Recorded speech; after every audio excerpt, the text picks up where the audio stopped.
thank you for coming to this bioengineering parallel session. It's often the most crowded session, and maybe that's why we are here, because the bioengineering is a topic that is causing a lot of debate in nowadays, because it's our century is basically the century of bio things.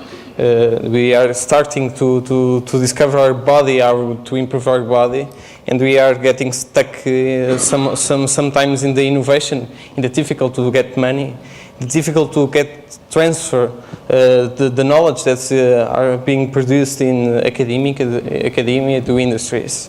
So this panel, we have the opportunity to have here 3 brilliant entrepreneurs that are very well connected to the academia, so they really understand the science they are making, and they are not only making science, they are making products. They are trying to help people, trying to bring new technologies in bioengineering to the markets. At my right, I have Nuno Azevedo, that has a biological background, is a PhD, as a PhD, and is currently working in FEUP, in Faculty of Engineering of University of Porto. His main research is in the development of new ways of using the peptides, nucleic acids, and other DNA mimics to the identification of pathogens. With this research, he created the BioMode, that is biomolecular determination company that is funded by Innovcontacts Actec. At my left, we have Professor Rui Oliveira, that has a background in biochemical engineering, is a PhD and a professor in the Faculdade of Science and Technology of New University of Lisbon, and is the co-founder and CEO of different projects like MediaOmics, HybPAT, and is also founder and manager of GoGreen solutions. The last but not the least, we have international guests. There is Mike the Lion, that is an accomplished entrepreneur and high-tech business with a lot of experience in the last 25 years. He worked in multinationals like Unilever, Shell, DSM, but he's currently focused in ventures in biomedical and biotech, combining polymers with drugs or cells into innovative solutions to the markets.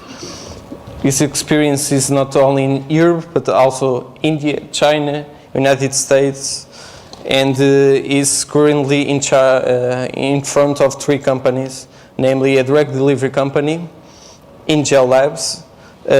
He's also the CEO of Beta Cells, that's working in cell therapies to type 1 diabetes. Now, I presented the speakers. I'm Miguel Amador. I'm a PhD student of MIT Portugal Bioengineering. I'm here like you to learn, to experience, to talk about these different topics. But I want to know who you are, so I will ask you, each of you, to say your name and say what you are doing. You are a master student, a PhD student. If you are working in the companies, just to us to know who we are speaking to and push you to the conversation. If you can start in the back, okay? My name is Roxana. I am from MIT Portugal program. I am a PhD student, and I was actually helping to organize this session, and we will start from the back. Hello, my name is Pedro Costa, and I'm a PhD student on physical sciences. and I'm here to learn. Hi, my name is Rui Coelho. I'm from Instituto Superior Técnico and I study electrical engineering. And we have a poster outside, so if you want to see it. Hi, my name is Filipe Moraes. I'm currently finishing my master's in electrical and computer engineering in systems decision and control, and I'm presenting our project Interactable along with Rui outside.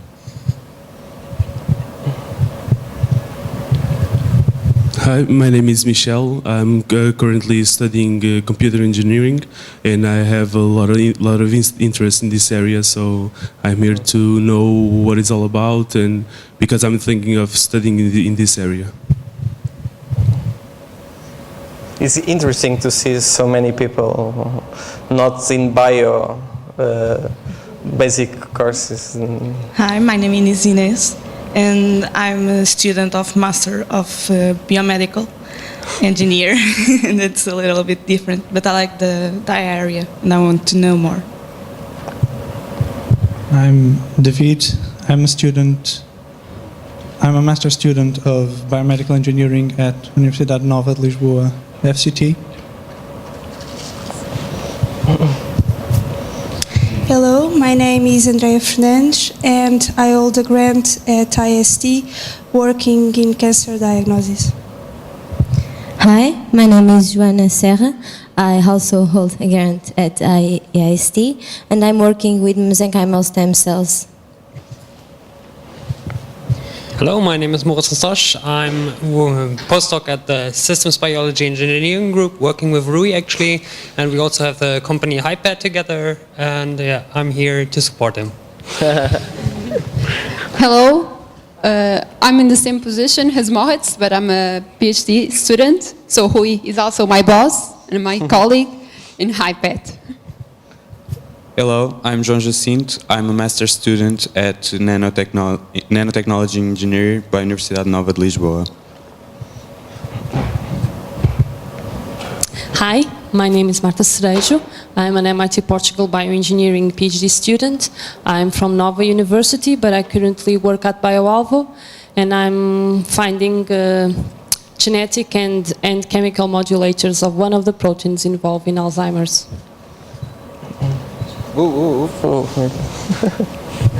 Hi, hello everyone. I'm Diogo. I'm a master student in biological engineering at the Instituto Superior Técnico. Hi, I'm also Diogo and I'm studying the master in biological engineering in IST also. Hi, my name is Gonçalo Rodrigues. I'm a biotechnology PhD student and I am currently working in stem cell separation strategies for human pluripotent stem cell derived populations. Hello, my name is Rui Traquete. I have a background in biochemistry and pharmaceutical biotechnology, and currently I'm working at IBET in Lisbon, in Oeiras. Hello, my name is Luís Riad, and I'm also one of those bio PhD students, and I work at IST. Hi, I am Sara Rosa. I'm a research assistant at the IST and I'm working with the production and purification of monoclonal antibodies. My name is Inês Pinto. I'm a master student in biological engineering at Instituto Superior Técnico. Hello, my name is Salme. I'm also a biotechnology PhD student and currently I'm working with the improvement of DNA vaccines.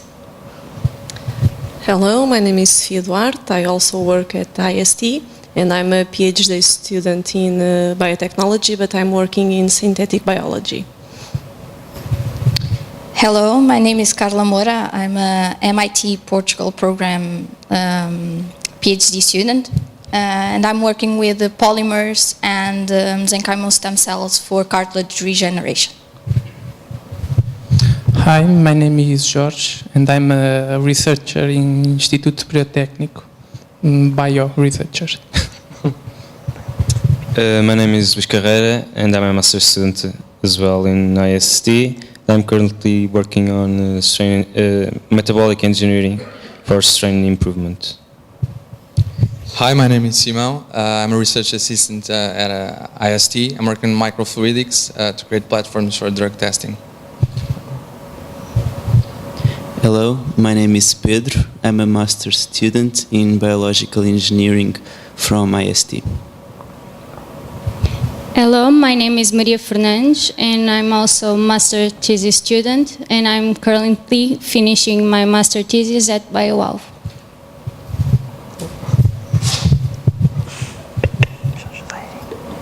Okay, my name is João Ferreira. I'm from the Faculty of Engineering of Porto.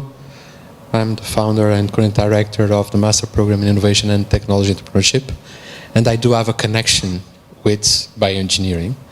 So I'm lecturing the course on entrepreneurship to our master students of bioengineering at the Faculty of Engineering. And I'm very happy to do that because they are wonderful students. Okay, thank you. So you got your biologist. Yes. There are a few. I will end with a little pool from you. We are almost all students. How many of you intend to continue in the academia, in scientific, more focused work? Put your hands up, just you know. And remain. Do you want to go to industry? Put your also okay. And from all of you who wants to create his own venture, his own company, so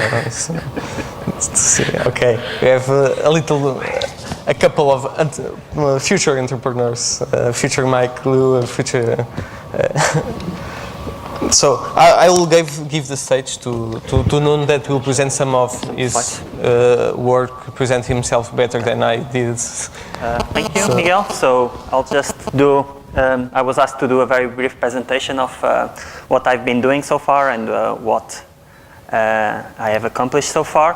First, let me just tell a little about this poll. I found it quite interesting because about 3 years ago I did the same poll asking people where they wanted to go, whether it was industry, whether it was academia, and like 95% said academia. So it's nice to see that in 3 years so much has changed in terms of what you want to do in the future. So as Miguel told you, I'm Nuno Azevedo. I'm a research fellow at LEPAE, which is an institute at the FEUP, Faculty of Engineering at the University of Porto. And very briefly, so a brief timeline of what I've been doing, just for you to understand, I guess, my age as well. So I finished my degree in 2001 in biological engineering. In 2005, I finished my PhD, both here and at the University of Southampton in the UK. I continued with those two collaborations until 2009, and in 2009 I started my recent position at LEPAE as an investigator of the Ciência program. So there are two topics there that are of interest to here, which is I started to be very interested in the entrepreneurship, and so put this back on. Back in March 2008, I started a small spin-off called DNA Mimics. I was the promoter of that. A spin-off that later became a company and now is called BioMode SA. So this is the only science-related slide that I have. This is the technology that we use. We use a DNA mimic to detect microorganisms in a very short time, both for the food area and the clinical area. So I think it's pretty obvious why we want to detect microorganisms in a short time. But the only thing that we do different, we use a technique that it's quite well known, which is fluorescence in situ hybridization. But we use peptide nucleic acids instead of DNA. And peptide nucleic acids has a different structure than DNA, but it's actually able to hybridize it quite well with DNA. It actually hybridizes better with DNA than DNA itself. And that's why we are using it. It has more affinity and it makes all our procedures faster and more sensitive and specific. But because this is more about entrepreneurship, I'll move on. So how did I get to the point that I wanted to start a company and I created a company? So one of the first things, it had a lot to do with what happened in Southampton. So at the time I was starting in an area which was not applied at all. I was just studying how a microorganism was transmitted, or if a microorganism was transmitted through the water.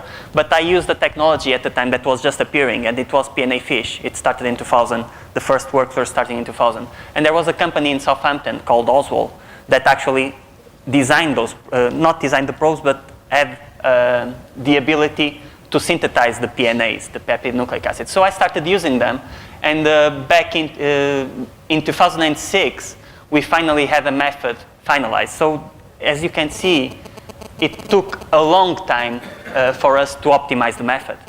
It took more than my PhD, to be honest. So it was, it is a lot of know-how intensive. But now, just for you to have an idea, students do this in about 2 months. So all the process that it took me 6 years in the beginning is now taking 2 months in our labs. So it's quite depressing for me, but they get very happy with that. And so in 2007, we understood that it might have some sort of possibility of application in the industry, and we submitted our first patent related to PNA fish. And from then on, it was a bit of a problem for us to understand what to do next. So we started pretty much participating in everything that was related with venture capitalists and with science fairs that were around. And we participated in the MIT Portugal PhD program back in 2008. It was the first edition. We won the prize. As I said, we started then the spin-off. And then we were just participating in all these events in the hope that someone would get interested and start funding our project. So these are pretty much all we had to do.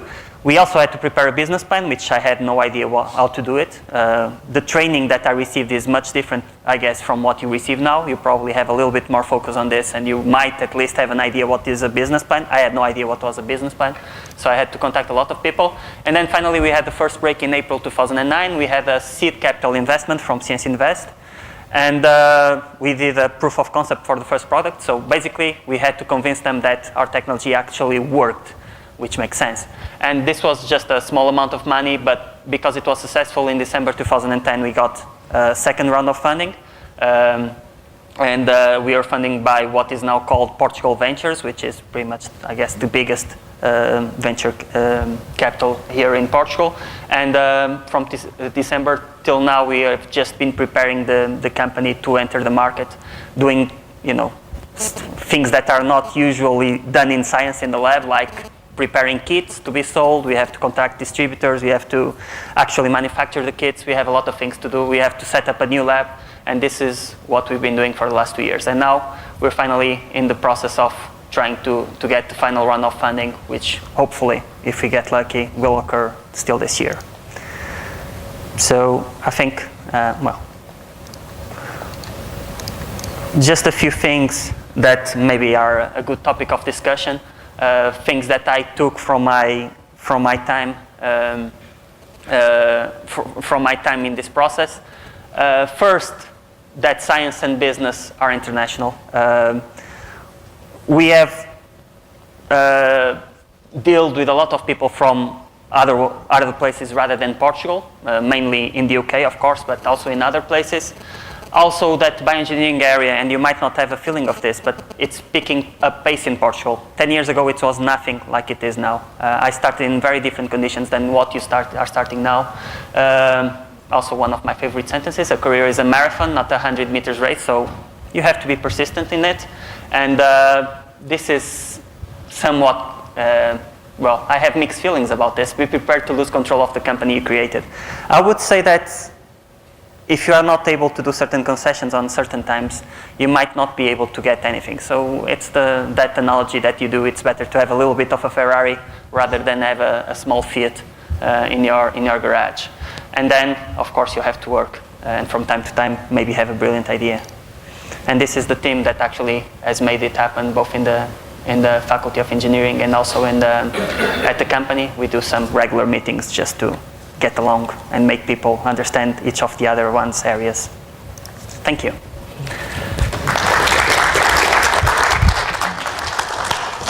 Now I give the stage to Mike.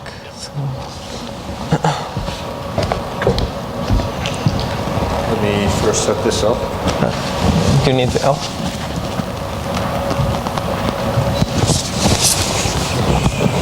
That's not. So actually I ran into a Portuguese student who was bicycling around in Groningen. It's up in the north in the Netherlands, Cesar. And he said to me, I've seen you talk, I've seen you explain to your company what we're doing. Can I invite you to come to Lisboa? And so here I am. And for all of you, if you have questions later on, just talk to me. I'd love to talk. You brought me here, and now don't waste my time by not asking questions. Okay? So I'm going to give a very short presentation on how we started a company. But that doesn't work. My background you can read in LinkedIn, MGW de Leeuw. My training is molecular biology. I had a great time looking at tumor viruses and plant biotechnology. And I also did business administration. And to my great frustration, to the frustration of my father, I actually left science. The lady this morning sitting in the yellow chair, she had exactly that same story. That your father and mother or people around you can actually have a very big influence on your choices, or sometimes you have to break free. But I said at the time, Dad, I'll be back. Don't worry. We were at the point of HIV. What was going on with HIV? Where was it coming from? And he was so disappointed that I left. But I already understood at that point in time that I don't have the patience to stay on one subject very long. I fool around. I travel. I go for adventure. But there are always people around me who will take something that I found and actually make it grow. My wife is very good at that. Yeah, I mean, really. I mean, you need these people around. You can be an entrepreneur, you can be an inventor, but you need people around you who actually nurture you, who support you. Otherwise, you're not going to go anywhere with your adventures. So we make injectable drug depots. And basically, it's a little fluid. I got a little bottle there. And that is worth 2 million euros. That's what I put in. I don't have a house, and I borrowed a lot of money, and I'm up to here trying to float. But I'm managing. We've got people in the company. This morning I had a customer calling that they don't want one project, but they want 3 projects. So who wants a job? That's the way it goes. One day you don't have any money, the other day you don't have any people to get the money. Life sucks. So we've got injectable drug depots. It's a polymer. At room temperature it's liquid, but as it hits the human body temperature, or the knee, which is 30 degrees and not 37 degrees, it will gel within a few seconds. And it forms a little soft rubber ball. And if you mix medicine in, it will release the medicine over 3 days, 30 days, 3 months, depending on what my polymer scientists can do with it. I'm a biologist, I'm not a polymer scientist, but I started to learn about these things. Why do we do it? Slow release, localized release. Osteoarthritis is a local disease. Unlike rheumatoid arthritis, which is a systemic disease of your joints, osteoarthritis is in my knee. And as you approach the age of 40, you will understand what I'm talking about. The human body was not made to get older than 35, right? So the rest is chronic disease. So it's in your knee. Why are you taking a pill filling up my 80 kilos to treat 2 milliliters of inflamed tissue? Why do we do that? In clinical trial 3, which is the most expensive part of any product development, it's about the side effects. It's not about does it work or not. That's where they spend all the money, on the side effects. The other thing is new possibilities. We're working with very simple drugs, not fancy, not very sophisticated, but you can do 5 other things with them versus what they were identified for at first. So yeah, you can be identifying all these new targets, but there's a lot to do with simple things by re-engineering it, looking in a different way at a problem. So I started a branching tree. My daughter at the age of 5.5 gave that name. It's her name. It's not proper English. But it said it all. I'll explain later where the name came from. This is about IP and networks. That's all I did. I spent a lot of time buying technology, creating our own technology, building up networks with very famous people around the world. And by the time I had built all that, I had lost all my money. And that was early 2009 when, at least in Europe, Northwest Europe, the crisis hit. So all the VCs were saying, ooh, yes, I'll give you a little bit of money and I want all your business. And then I said, was that the dream that we started about with the two people that I was working with? And then we all said, no, that was not the dream. So I partnered with another company who already had the labs, who already had the facilities to work with polymers. And said, you know, you've got the labs, I've got the next wave. Now, if we can combine that, we don't need venture capital. And to this day, we've never had venture capital. And we're profitable. So 3 weeks ago, with 2 professors, 1 postdoc, a horse veterinarian, and an orthopedic surgeon, we started up a company called InGell. InGell, man. Whatever way you want to pronounce it, that's what we came up with. And it's just about a gel in the knee, and that's it. We're not going to do all the other things that they come up with. And these professors, they've been bombarding me for 2 years with, well, we can do this, we can do that, we got a great new biologic. I'll tell you why we don't want to do that. And they themselves are now convinced that in the company we should not do that. We'll get back to that. Oh yeah, and then I'm a part-time CEO for a cell therapy company, but that's a different story. This is coming out of IP into technology platform, into the clinic and the market. Those are 3 different companies. So IP, well, I already had this jazz. I'm going to give you 3 do's just to think about. Keep it simple. A generic drug which is 40 years old, there's nothing wrong with it. But it can be reapplied. It can be done in a better way. So use your brains to solve simple things. And if you go to the 2 gentlemen with the demonstration with the music blocks, I have no clue how they did it, but it works. And it's simple. And to them it's maybe almost apologetic. They almost apologize that they're making music. But for children with disabilities who cannot use a computer, that's the way to do it. To do SimCity, I can do it. So simple. Keep it simple. Focus, focus, focus. You're going to have 20 ideas. You're right, work, work, work. And you're going to have every day 20 ideas as you're sitting on a bicycle. Well, we sit on bicycles, sorry. As you're sitting in the metro or the train, you're going to have 20 ideas, but focus on one and do it well. Great strategy means nothing if there's not great execution. If you don't have technicians who want to work with you, you're not going to go anywhere. Focus, focus, focus, and keep focusing. Now share your passion. We've used the word many times, but it's not just your passion, but you have to give it to someone else. If you give, you receive. You have to share.